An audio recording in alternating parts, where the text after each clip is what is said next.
अस्सलाम वालेकुम मोअज़्ज़ज़ ख़वातीन व हज़रात, प्रोग्राम राइट एंगल और मैं हूं अली मुमताज़। नाज़रीन, अब से कई प्रोग्राम्स पहले हम ये डिस्कस कर चुके हैं कि जलसों से क्या हुकूमतें जाती हैं, नहीं जाती हैं, जलसों से क्या फ़र्क पड़ता है, क्या हुकूमत का तख्ता उल्टाया जा सकता है इन जलसों से। तो अब तक जो हमने प्रोग्राम्स में डिस्कशंस की हैं उसमें अक्सरियत मेहमानों का, हमारे एक्सपर्ट्स का यही कहना होता है कि जलसों से हुकूमत नहीं गिराई जा सकती है, लेकिन एक प्रेशर बिल्ड किया जाता है गवर्नमेंट पे। अब प्रेशर किस बात पर बिल्ड किया जा रहा है?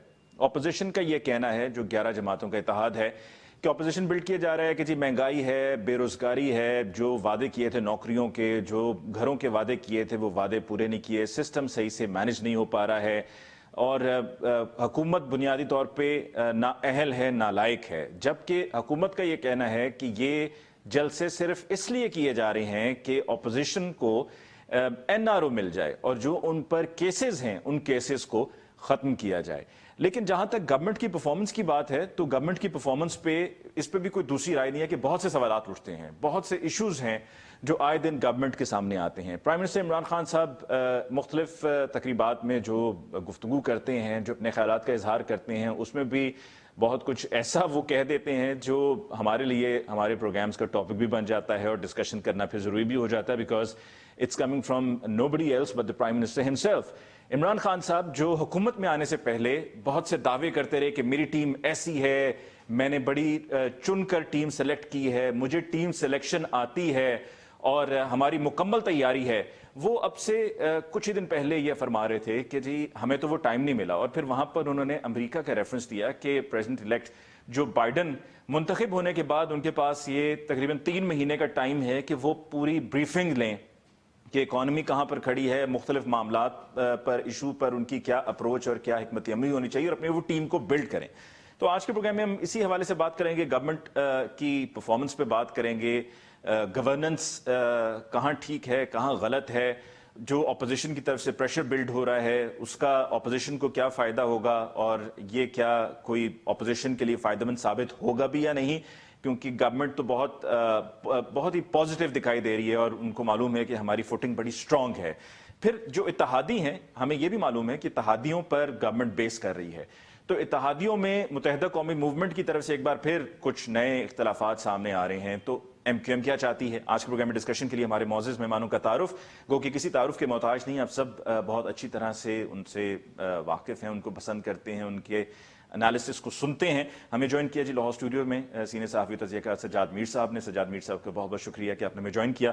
हमें इस्लामाबाद से ज्वाइन किया है मोहसिन बेग साहब ने, another very seasoned analyst and expert. आपका बहुत बहुत शुक्रिया मोहसिन बेग साहब for giving time for us. जो ये सारा सिनेरियो आपके सामने है कि जिसमें ये जो स्टेटमेंट प्राइम मिनिस्टर साहब की खुद से कि जी हमें टाइम नहीं मिला और हम तो पहले मुख्तलिफ लोगों को साथ मिलाने में लगे रहे, फिर उसके बाद हमने जब हुकूमत संभाली तो हमें तो काफ़ी अरसे तक समझ में नहीं आया कि हमने क्या करना है। जबकि इससे पहले मुझे याद है कि केपीके की गवर्नमेंट के बाद भी उन्होंने कहा जी 1 साल तक तो हमारे वुज़रा को और हमारी गवर्नमेंट को और मुझे भी समझ नहीं आया कि क्या होना था, और लेकिन अब हम समझ चुके हुए हैं। लेकिन अब भी वो कहते हैं कि हमें समझ नहीं आई और हम समझ रहे थे। देखिए, बेसिकली खान साहब ने वो मेरे ख्याल में एक लिहाज से तो ठीक है, तैयारी इनकी बिल्कुल नहीं थी। जो कुछ इन्होंने फरमाया हुकूमत में आने से पहले कि ये किस तरीके से मैं इस हुकूमत को टीम बनाऊंगा और कितने लोग एक्सपर्ट और ये सब कुछ, वो मेरे ख्याल में सिर्फ जुबानी जमा खर्च था। जब प्रैक्टिकल गवर्नेंस करने का वक्त आया, हुकूमत चलाने का वक्त आया, तो वो सारी चीजें मेरे ख्याल में खान साहब के लिए भी एक नई बात थी, क्योंकि बाहर बैठ के क्रिटिसिज्म किसी भी इशू पे करना बहुत आसान होता है। जब आप सरकार बनाते हैं तो आपको पता चलता है, और प्राइम मिनिस्टर की चेयर एक ऐसी चीज है जिसमें बहुत सारे डिफरेंट इश्यूज जो हैं वो आपकी टेबल पे सुबह पड़े होते हैं और आपने कोई फैसला करना है। हुक्मरान जो है वो टेक्निकल इश्यूज में नहीं पड़ता, उसका बेसिक काम ये है कि वो राइट टीम सिलेक्ट करे, मॉनिटर करे और मनूवर करे। अब देखिए कि हमें मुझे पता है खान साहब इतने टेक्निकल आदमी नहीं है, लेकिन उसके बावजूद ना तो टीम सेलेक्ट अच्छी हो सकी, जिनको आप लाए मेजॉरिटी को आपने या तो उनको चेंज किया या वो खुद अपनी 2 नंबरियों की वजह से एक्सपोज भी हुए और हटा भी दिए गए। और नॉन इलेक्टेड लोगों का इतना, क्योंकि खान साहब ने कहा मैं 17 लोगों से 10 लोगों से या 17 या 20 लोगों से मैं कैबिनेट बनाऊंगा।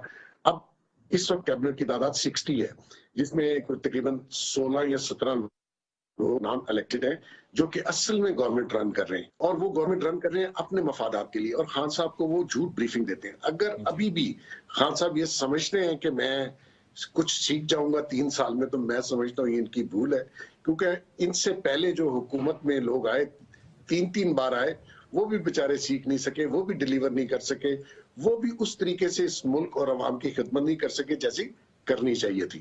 ان سب لوگوں کے مینیفیسٹو پڑھ لیجئے، انکلوڈنگ عمران خان صاحب۔ میں یہ سمجھتا تھا کہ شاید یہ چینج لے کے آئیں گے، اور میری طرح اور بھی بہت لوگوں نے سمجھا ہوگا، لیکن مقصد یہ ہے کہ گورننس کا اتنا برا حال ہے کہ آپ ایک پے در پہ لوگوں کو چینج بھی کر رہے ہیں اور ڈیلیوری بھی نہیں ہو رہی، اور آپ کے دور حکومت میں جو سکینڈلز ہوئے وہ میرا خیال میں پچھلے سارے سکینڈلز کا ریکارڈ توڑ گئے۔ تو یہ کہنا کہ جی تیاری نہیں تھی، اور میں امریکہ کی، دیکھیں خان صاحب نے اسکینڈینیوین، ریاست مدینہ، امریکہ، یورپ سب کی مثالیں دیتے ہیں، لیکن پاکستان وہ نہیں ہے۔ پاکستان کے ڈائنامکس ڈیفرنٹ ہیں، پاکستان کے مسائل ڈیفرنٹ ہیں۔ آپ کو پاکستان میں رہتے ہوئے پاکستان کی سٹڈی کر کے، اور آج بھی آپ کو پاکستان کے مسائل کا نہیں پتا، اور آپ جو فگرز، فیکٹس یہ بیوروکریٹ یا یہ جو نان الیکٹڈ لوگ ہیں وہ بتاتے ہیں، آپ اس کو مان لیتے ہیں۔ تو دیکھنا یہ ہے کہ آیا ابھی بھی آپ نے ان سب باتوں کے باوجود کچھ سبق سیکھا ہے؟ آپ کے پاس ٹائم ہے کہ آپ اس کو رائٹ ڈائریکشن میں اس ملک کو آگے لے کے جا سکیں، اس کی اکانومی بہتر کر سکیں، مہنگائی کو کم کر سکیں، ان امپلائمنٹ کو کم کر سکیں؟ تو میرے خیال میں تو شاید کوئی پلان نہیں ہے ان کے پاس۔ نہیں ہے ان کے پاس۔ سجاد میر صاحب، do you agree with Mohsin Baig صاحب کہ پلان نہ تھا، نہ تیاری تھی؟ میں نے پولیٹیکلی اپنی سمپیتھی جو تھی اس طرح کبھی شو نہیں کی۔ میرا سمپیتھی یہ تھی کہ میری ان سے پرسنل بھی تعلقات تھے، میں سال میں 3 یا 4 ان کے انٹرویو بھی کرتا تھا، ان سے پرسنل بھی رابطے تھے، ان کے نمل یونیورسٹی کے پروجیکٹ میں بھی گیا، بہادر آیا تب بھی گیا، مطلب کراچی سے آیا خاص طور پر اس کے لیے۔ لیکن مجھے ان کے بارے میں کوئی غیر معمولی کوئی اندازہ نہیں تھا کہ وہ غیر معمولی کام کر سکتے ہیں۔ اب بھی دیکھیے کس چیز سے متاثر ہوئے کہ جو بائیڈن کو بتا رہے ہیں کہ اقتدار کیسے منتقل کیا جاتا ہے۔ اچھا بھائی، اس کا مطلب یہ نہیں کہ جو بائیڈن کی تیاری نہیں ہے۔ جو بائیڈن کی تھنک ٹینک، جو بائیڈن کی ٹیم، جو بائیڈن کی پارٹی سارے 5 سال 6 سال کام کرتی رہی ہے، اس سے کانسیپٹ کلیئر ہے۔ پھر وہ پریزیڈنشل سسٹم ہے جہاں خاص طور پر پارلیمنٹ سسٹم ہوتا ہے جس پہ ہم کھڑے، انہیں پارلیمنٹ سسٹم پسند نہیں ہے۔ ہر آدمی جس کے اندر ڈکٹیٹوریل ٹرینڈز ہوتے ہیں وہ عموماً پریزیڈنشل سسٹم پسند کرتا ہے۔ نواز شریف میں بھی تھا، یہ نہیں میں کہتا کہ عمران میں ہے، وہ پسند کرتے ہیں پریزیڈنشل سسٹم جو ہے نا، وہ سوٹ جہاں سارے فیصلے ہم خود کریں، سب فیصلے خود بھی کریں اور جو چاہیں ہم کریں۔ حالانکہ ان کو اندازہ نہیں ہے کہ اپنے آپ کو لائل پور کا، فیصل آبادی کو لائل پور کا گھنٹہ گھر بنا لینے سے آپ ایوب خان بھی نہیں بن سکتے۔ ان کے آئین کے بارے میں یہ رائے تھی۔ اب آپ نے پارلیمنٹ سسٹم کا اگر مطالعہ کیا، بار بار کہتے ہیں ویسٹ میں رہا ہوں، میں مغرب میں رہا ہوں، میں نے آدھا سال انگلینڈ میں گزارتا تھا، انگلینڈ کا پارلیمنٹ نظام ہی آپ نے اسٹڈی کر لیا ہوتا جیسے جناح نے کیا تھا۔ وہ طالب علم کے طور پہ گئے تھے اور انہوں نے اس پارلیمنٹ سسٹم کی کارروائیاں دیکھتے بھی تھے اور اس کو اسٹڈی بھی کیا تھا۔ آپ نے تو کیا ہی نہیں، وہ آپ کو پتہ نہیں وہاں تھنک ٹینک بیٹھے ہوتے ہیں، وہاں پارٹیاں سارا سال شیڈو کیبنٹ کے طور پہ کام کرتی ہیں۔ جو آپ خارجہ امور کا ایک آپ کو کسی نے وزیر خزانہ دے دیا، کسی نے وزیر خارجہ دے دیا، ایک ہاج پاج سی ٹیم بنا دی، 2-4 آپ اپنے دوست پکڑ کے لے آئے اور کہیں گے چلاؤ ملک کو۔ ملک اس طرح اور سارا دن پریس کانفرنسز کر کے لوگوں کو بس اپوزیشن کو جواب دیتے رہتے ہیں، اس کے علاوہ اصل میں سب سے بڑی غلطی یہ ہے عمران کی کہ عمران یعنی کہ ایک سیلف کنسٹیٹیوٹ تو ہے، وہ تو ایک بات ہے، وہ ٹارگٹ اس نے اپوزیشن کو یہ کیا کہ یہ تو کرپٹ لوگ ہیں، ان کو میں چھوڑوں گا نہیں، اور سارے کرپٹ لوگ اپنے گرد بیٹھے ہوئے ہیں۔ اسی کیلیبر کے لوگ ہیں جو بھئی ہمارے سیاستدانوں کا جو کیلیبر ہے، چاہے وہ نون لیگ میں ہو، چاہے کاف لیگ میں ہو، چاہے پیپلز پارٹی میں ہو، چاہے تحریک انصاف میں ہو، 19-20 کا فرق ہوتا ہے۔ اچھا یہ ایک جیسے میں کہتا ہوں کہ نواز شریف کی جتنی کرپشن آپ لوگ گنواتے ہیں وہ کرپشن ایز اے رولر نہیں ہے، وہ corruption as a corporate sector کے آدمی کے طور پر ہے، اور وہ کارپوریٹ سیکٹر کا کوئی بندہ بھی اٹھا لو جس کو آپ کرپشن کہہ رہے ہیں وہ ہر بندے پائی جائے گا۔ وہ ساری یہ ٹی وی جو سناتے ہیں، میں اس لیے امپریس نہیں ہوتا کہ جو کاروبار کر رہے ہوتے ہیں وہ یہی کرتے ہیں۔ ٹیکس کو اویڈ کرنا جو ہے وہ جرم ہے، ٹیکس کو سیو کرنا جرم نہیں ہے، اور پاکستان کے کلچر میں یہ ہو گیا تھا کہ یہ ساری چیزیں ٹیکس سیو کرنے کے لیے سمجھی جاتی تھی۔ अच्छा, ये सारा जो भी सिस्टम आपने किया हुआ है, अभी तक एक चीज आप साबित नहीं कर सके पुराने हुक्मरानों पर कि उन्होंने स्टेट अफेयर्स में करप्शन की है। ठीक है। शहबाज शरीफ तक भी जितने मुकदमात हैं, आशियाना फलाना, सारे विड्रॉ करने पड़े आपको, यानी कुछ नहीं किया। अब आप रमजान शुगर मिलकर लेके बैठ गए, या पता नहीं क्या हदीबिया का या किसका, जो उसके जाती कारोबार है, इसने जाती कारोबार में पकड़ो, फिर इस मुल्क में कौन बच सकता है? ठीक कि नहीं। ठीक, हमें एक ब्रेक लेनी है। आपने कहा कि गवर्नमेंट में रहते हुए नवाज शरीफ साहब की कोई भी करप्शन का केस नहीं है, लेकिन अगर नवाज शरीफ साहब खुद नहीं, लेकिन उनकी काबीना में से कोई करे तो वो भी तो नवाज शरीफ साहब के साथ जुड़ेगा। ऐसे इकबाल साहब पे जो, हाँ जी, मैं बता रहा हूं कि अभी तक जो चार्जेस उस पर लगाए भी हैं इन्होंने, जो बहुत करप्शन के खिलाफ कर रहे हैं, वो चार्जेस भी उसके एक कारपोरेट सेक्टर के फर्द के तौर पर लगाए गए हैं। उसमें बड़ी बातें हैं, आप गैर मुल्कों में चले गए, आपको निकाल दिया गया, आपकी चीजें नेशनलाइज हो गई, उन्होंने पता नहीं अरबों के साथ मिलकर क्या किया होगा। देखा ना वहां का। सजाद मीर साहब, हमें एक ब्रेक लेनी है, we have got to take a break over here. जो भी सजाद मीर साहब ने करप्शन की बात की है, इसी पर हम बात को आगे बढ़ाएंगे एक ब्रेक के बाद।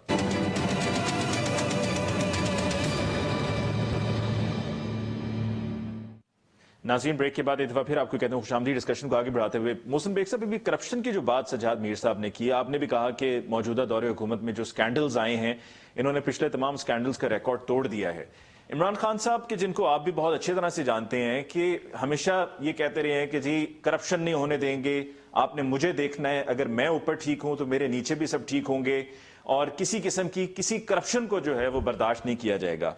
अब जो लाहौर में, पंजाब में फिरदौस आशिक अवान साहब को दोबारा से रीइंस्टेट किया गया है बतौर मुशीर ऑन इंफॉर्मेशन, और पहले विफाक में थी, उन पर इमरान खान साहब ने खुद एक इंटरव्यू में ये कहा है कि जी उन पर कोई जो करप्शन का इल्जाम था वो साबित नहीं हुआ, एंड शी वाज क्लीन। तो क्या इमरान खान साहब की जो इन्वेस्टिगेट करने वाले लोग हैं, उन्होंने खान साहब तक इंफॉर्मेशन नहीं पहुंचाई, या आप वाकई में समझते हैं कि शी वाज क्लीन और वो बेबुनियाद इल्जामात थे? बेसिकली अली, मैं ये समझता हूँ कि इस हुकूमत में जो वर्किंग है, जिस तरीके से ये लोग ऑपरेट कर रहे हैं, ये कभी हुकूमतें इस तरीके से ऑपरेट नहीं करती। अगर किसी पे इल्जाम लगे तो उसको इल्जाम लगने के बाद प्रॉपर्ली इन्वेस्टिगेट करके फिर आप पब्लिक करते हैं। यहाँ पे तो पहले प्रेस रिलीज आ जाती है, पहले नोटिफिकेशन आ जाता है, वो बेचारा ख्वार हो जाता है, वो खुद से बताना शुरू करता है कि मैंने ये काम नहीं किया, फिर जाके पता चलता है जी ये। अब देखिए, जहांगीर तरीन साहब पे जो भी इल्जामात लगे, वो इन्वॉल्व थे या नहीं थे। अभी पहले खान साहब का रवैया उनके साथ बहुत डिफरेंट था, अब वो फिर आंख का तारा बन गए। इसी तरह फरदौस साहिबा को जिस तरीके से डी नोटिफाई किया गया फेडरल गवर्नमेंट में, मैं समझता हूँ कि आप हमारे मुल्क में एक वजादारी है, और हम एक हमारे माशरे में वजादारी बड़ी इंपॉर्टेंट चीज है।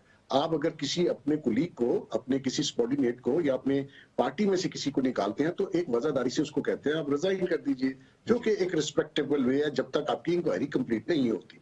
यहाँ तो इतना जलील करके ही लोग निकालते हैं, और बाद में वो बंदा क्लीन भी साबित हो, फिर उसको बुला भी लेते हैं, फिर उसको नई जिम्मेदारियां भी दे देते हैं।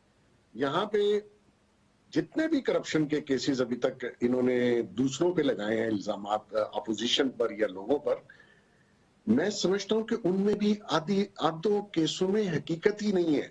और नैब को जिस तरीके से ये इस्तेमाल कर रहे हैं, मेरे ख्याल में पहले कभी किसी ने इस्तेमाल नहीं किया, और उसकी वजह से इतनी नेगेटिविटी फैली कि बिजनेस कम्युनिटी, आपकी इकोनॉमी, आपके जो प्राइवेट सेक्टर के लोग थे, वो बेचारे सारे इस नैब के हाथों परेशान हुए।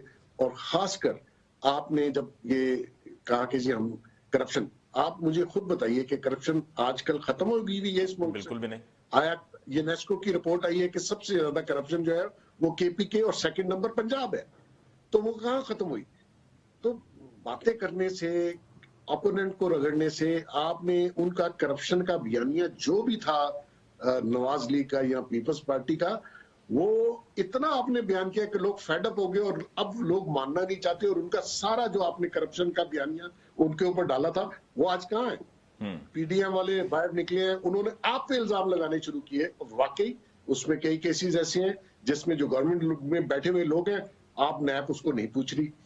تو یہ اکاؤنٹیبلٹی یا کرپشن فردوس عاشق اوان صاحبہ والا جو ایک ان پرٹیکولر کیس تھا، اب اس طرح سے اجمل وزیر صاحب پہ بھی لگا وہاں کے پی کے میں، لیکن ابھی تک وہ سائیڈ لائن ہے، ان کو دوبارہ سے کوئی موقع نہیں دیا گیا ہے. دیکھیں یہ کسی بھی سٹیبل لیڈر میں نکالنے سے پہلے اور پھر واپس لانے سے پہلے آپ کو سوچنا چاہیے. یہ تو ایک دم جذباتی ہو کر حکومتیں اور حکمران اس طریقے سے آپریٹ نہیں کرتے کہ آپ سنی سنائی بات پہ اگلے کی سارا کیریئر اس کا خراب کر دیں. جب تک پروف نہیں ہوتا تو آپ اس کو نکالے نہ. نکالنا ہے تو ریزائن لے لیجئے اور اس کو پبلک نہ کریں. اگر پبلک کر لیا تو پھر انکوائری پبلک کے سامنے لائیے تاکہ وہ کلیئر ہو سکے، یہاں لوگوں میں یا اپنی کانسٹیچوئنسی میں واپس جا سکے. تو مقصد یہ ہے کہ یہ لا ابالی سے لوگ ہیں، کوئی نہ اپنی عزت نہ دوسرے کی عزت. میں حیران ہوں اس وقت جو گورنمنٹ میں لوگ بیٹھے ہوئے ہیں. میرے لیے میں نے 8-9 گورنمنٹس تو میں دیکھ چکا ہوں، کبھی ایسا آپریٹ نہیں ہوتا. آپ کو تھوڑا سا تحمل مزاجی سے، اگر آپ نے کرپشن ختم، ہم سب کرپشن کے خلاف ہیں، لیکن اس کا ایک طریقہ کار ہے. یہ جتنی ایجنسیز آپ نے بنائی ہیں وہ اسی لیے ہیں کہ ایک سے چیک کرو دوسرے کو دے دو. اب سارے کام آپ نیب سے کرواتے ہیں، اور نیب کا جو ہے کریکٹر یا نیب کے لوگوں کا جو کریکٹر ہے یا اس کے چیئرمین کا جو کریکٹر ہے، اس کے ڈی جیز آیا وہ کرپٹ نہیں ہے. ان کے بے نامی سے اکاؤنٹ چیک کیے جائیں، ان کو بھی تو چیک ہونا چاہیے نا جی. بالکل ہونا چاہیے. بجائے اس کے کہ آپ پورے پاکستان کو آگے لگایا ہوا آپ نے، اور اسی وجہ سے آپ نے پاکستان کی اکانومی ڈبو دی، لیکن ان کو پوچھنے والا کیوں نہیں؟ اس لیے کہ آپ ان کو استعمال کر رہے ہیں. بالکل صحیح. سجاد میر صاحب ابھی آپ نے تھنک ٹینک کی بات کی، کیا آپ سمجھتے ہیں کہ یہاں پر ہمیں بھی ایک تھنک ٹینک کی ضرورت ہے جو کہ آپ کے یہ جو کیبنٹ ہے اس کے ممبرز نہ ہوں، یا آپ کے جو ممبرز ہیں پارٹی کے وہ نہ ہوں، بلکہ انڈیپینڈنٹ لوگ ہوں جو تھنک ٹینک کا کردار ادا کریں؟ یہ لازمی بات ہے، اگر آپ نے پارلیمانی جمہوریت چلانی ہے یا جمہوریت بھی چلانی ہے تو لازمی بات ہے کہ آپ کے ملک میں تھنک ٹینک موجود ہوں. پولیٹیکل پارٹیوں کو جہاں تک تعلق ہے، لازمی نہیں تھنک ٹینک وہ باقاعدہ ایک فارمل قسم کا تھنک ٹینک ہو. ان کے ہاں اگر وہ نہیں ہے تو کم از کم کوئی ایسا بندوبست ضرور ہو کہ چند لوگ بیٹھ کے غور کرتے ہوں، سوچتے ہوں، مسائل کا حل ڈھونڈتے ہوں اور اسکیمیں بنا کے دیتے ہوں. مثلا آپ کو معلوم ہونا چاہیے کہ آپ کو کیا کرنا ہے، یہ لیڈر کا کام ہے، اور اس کے لیے بیسٹ آدمی کون ہے.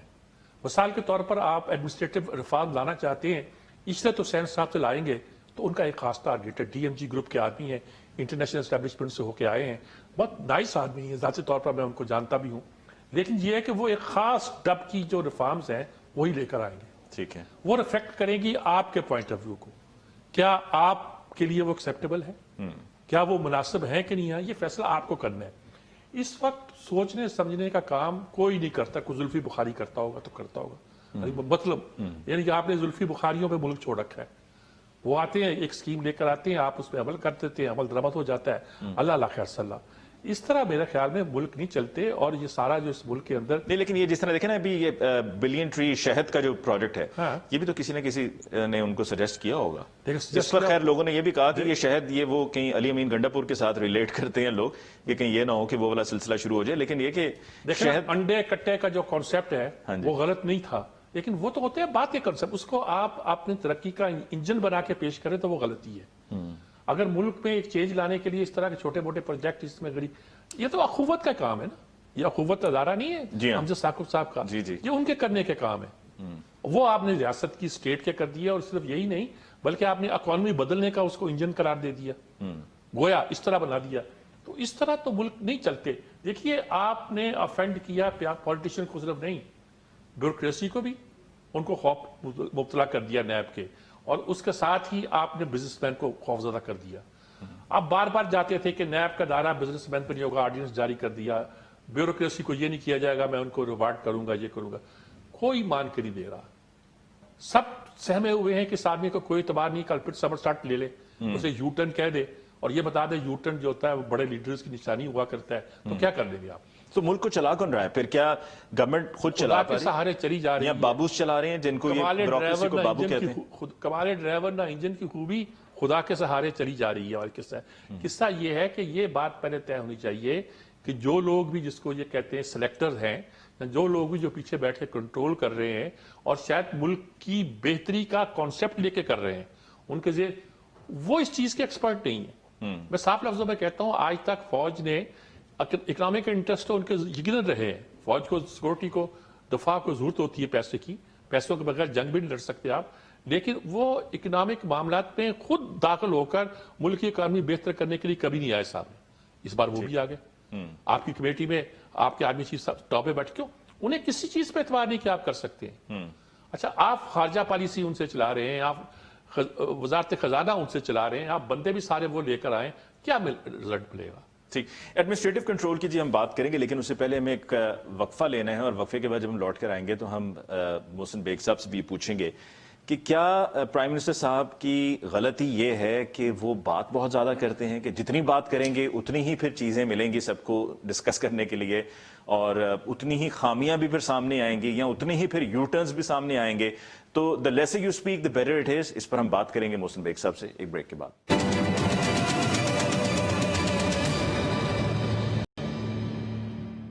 ناظرین ویلکم بیک آفٹر بریک. محسن بیگ صاحب، وقفے پہ جاتے ہوئے آپ کے لیے ایک سوال چھوڑے دیا تھا کہ کیا آپ کو لگتا ہے کہ غلطی یہاں پر ہو رہی ہے کہ بات بہت زیادہ ہوتی ہے، اور جب بات زیادہ ہوتی ہے تو پھر وہ چیزیں بھی بہت سی یوں سلپ ہوتی ہیں اور کہہ دی جاتی ہیں جن پر بعد میں پھر اس کو کور کرنا یا اس کو جسٹیفائی کرنا مشکل ہو جاتا ہے؟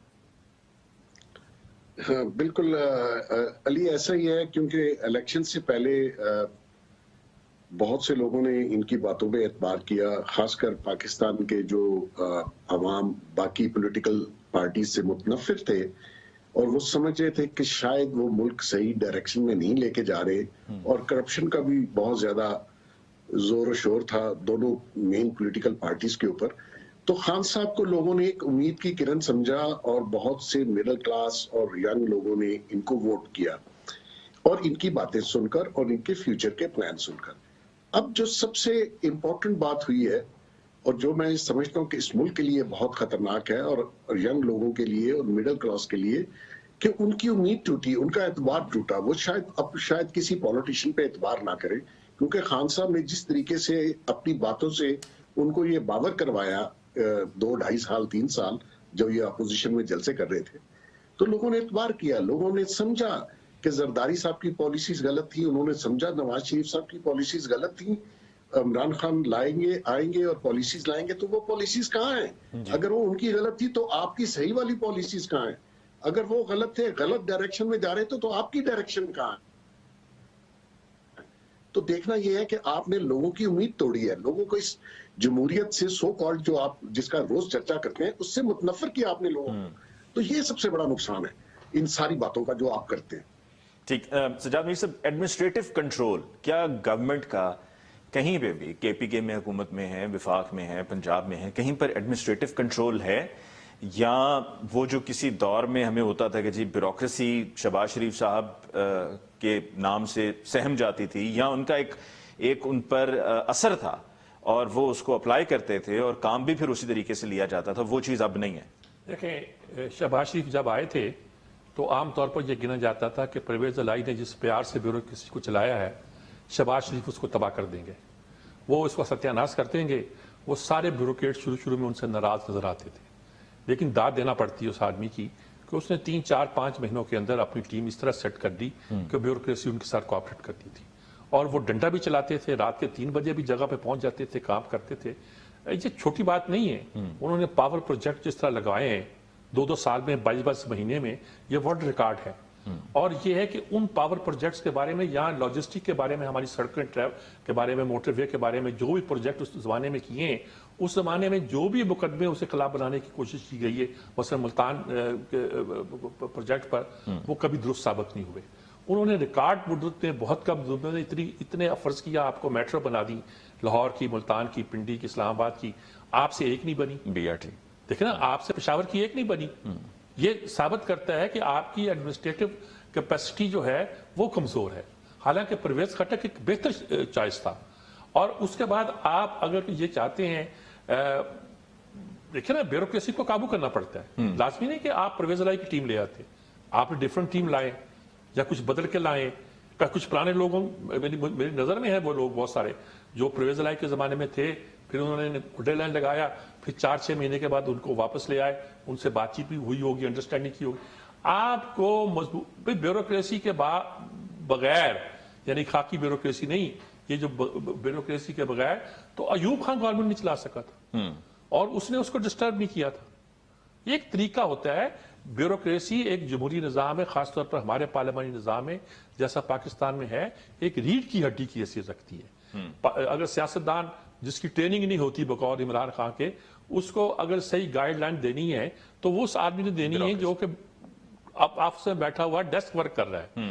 आपकी विजन सिर्फ ये है या आपकी कैपेबिलिटी ये है कि आप उस डिसीजन के बारे में ये फैसला कर सकें कि ये दुरुस्त है कि गलत है। गलत है, बिल्कुल ठीक। अगर आप वो नहीं कर सकते तो फिर तो आप बिल्कुल। मोहसिन बेग साहब, एमक्यूएम के जो अब एक बार फिर पहले भी हुआ जब पीपल्स पार्टी के साथ इत्तेहादी थे, मुत्तहिदा कौमी मूवमेंट सिंध में भी, वफाक में भी, तो आए दिन इख्तलाफात होते थे, कभी कोई मनाने के लिए जा रहा है, कभी कोई मनाने के लिए जा रहा है। ज्यादातर तो रहमान मलिक साहब को उस वक्त पीपल्स पार्टी की तरफ से भेजा जाता था मनाने के लिए। अब इत्तेहादी हैं एक बार फिर, और इस मौजूदा सिनेरियो में कि जहां पर अपोजिशन इस्तीफों की बात कर रही है, लॉन्ग मार्च की बात कर रही है, वहां पर एक बार फिर एमक्यूएम का इख्तलाफ सामने आया। तो ये कोई नए गेन्स हैं, गो के हासिल वसूल तो सब कुछ हो चुका हुआ है जो एमक्यूएम चाह रही थी, या कोई नया मुतालबा है? बहुत अच्छा अलीस, मैं एक जो मीर साहब से आपने क्वेश्चन किया था ब्यूरोक्रेसी के बारे में, बेसिकली आपने ये देखना है कि ब्यूरोक्रेसी परफॉर्म क्यों नहीं कर रही। अगर नैब का उनको खौफ हो, अपनी जॉब का खौफ हो, अपनी रिस्पेक्ट, इज्जत और अपनी फैमिली का हो, तो जो ब्यूरोक्रेट है वो इनिशिएटिव लेता है। अगर आपने उससे वो इनिशिएटिव छीन लिया तो वो कोई काम नहीं करेगा। फाइल वर्क में इनिशिएटिव और पर्सनल डिसीजन पे होता है। अब आप कहेंगे जी एक्सचेंजर को आज से 20 साल पहले आपने, हालांकि 20 साल पहले उसने जो डिसीजन किया होगा वो राइट किया होगा, आज शायद वो गलत हो, लेकिन आप उसको फिर पकड़ के नैब में ले आते हैं। एक मैं इसलिए कह रहा हूं कि ब्यूरोक्रेसी अब इसलिए काम नहीं कर रही कि इनिशिएटिव नहीं है। आपके सवाल की तरफ आता हूं। देखिए, जब भी गवर्नमेंट्स वीक होती हैं और जो स्प्रिंटर ग्रुप्स हैं जो आपके साथ अलायंस में हैं, नेचुरली उनकी जो भी डिमांड्स होती हैं वो सर्विस पे लाना शुरू करते हैं, और वो ये समझते हैं कि this is the best time कि अपने मुतालबात को सामने टेबल पे रखा जाए और कुछ ना कुछ बार्गेन करके लिया जाए, क्योंकि उससे पहले और उसके बाद मौजूदा गवर्नमेंट हो या इससे पहले जो गवर्नमेंट थी वो पूछती नहीं अपने अलाइज को। तो मैं एमक्यूएम का, क्योंकि हमेशा से ट्रैक रिकॉर्ड रहा है, वो इंतजार करते हैं उस मोमेंट का, उस लम्हे का कि जब गवर्नमेंट वीक हो, अंडर प्रेशर हो। तो अब आप देखिए काफ लीग ने भी कुछ मामलात अपने वहां पे पंजाब में सेटल किए, सेटल में भी किए, गिले शिकवे उनके भी थे, उनके भी काफी कंसर्न्स थे, उन्होंने भी पीएम को खुद वहां चल के जाना पड़ा उनके घर, गो के बाहर निकल के मुख्तलिफ बात कर दी पीएम साहब ने।